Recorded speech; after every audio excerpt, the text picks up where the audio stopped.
4 reasons why women have an upper hand as negotiators. Successful negotiation, practically in high-stakes situations, is often the difference between a smashing success and a crushing failure.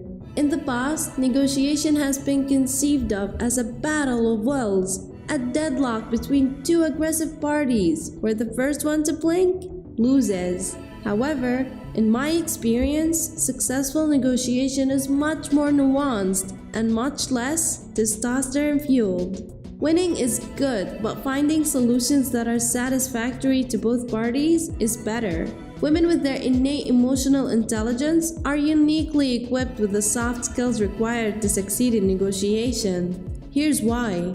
1. Successful negotiation requires building relationships. The key to any successful negotiation is establishing relationships of trust. Without these mutual understandings, the parties will focus on serving their own selfish needs, and compromise will be difficult. It's rare for any two parties to enter negotiation ready to fully yield to the other's requests. The power of a healthy relationship can step into this gap and help build bridges between two otherwise estranged groups. Ranking high in emotional intelligence gives women an edge when it comes to building relationships. Empathy, understanding where people are coming from and what they need, is perhaps the single most important part of building a strong relationship and successfully negotiating with someone.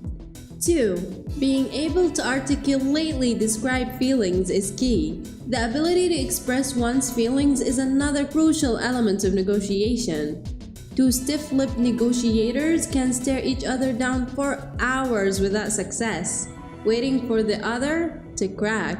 As women, society gives us the necessary permission to use the language we need to communicate our emotions. Unfortunately, men do not receive the same opportunity. Men's stoicism can be an Achilles heel in negotiation, as successfully identifying and matching emotional currents in the room can mean the difference between success and failure. Women's ability to recognize and speak about their feelings and those of others make them naturally suited for negotiation. 3. In negotiation, influence means more than authority. Men often approach negotiation from a position of authority. While there is nothing wrong with that, I believe it is the best tactic to use when trying to build consensus. Of course, everyone has some level of resistance to authority. With power always comes abuse. However, influence is a more subtle thing. It's generated by empathizing with the person you're negotiating with and steering their opinions in your direction. Women's empathy and relationship building ability allows them to quickly build influence with others. They can read a room and gauge what the peripheral audience thinks of the situation. This data collection gives them sway in the negotiation.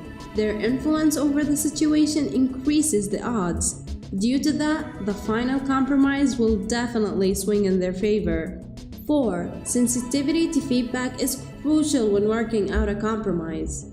A 2016 study detailed in the Harvard Business Review compared dozens of male and female students at a Spanish business college and found that the women were significantly more sensitive to peer feedback than their male counterparts. While one's self-esteem should never be reliant on the opinions of others, sensitivity to feedback can be a tremendous advantage in some situations, like high-stake negotiation.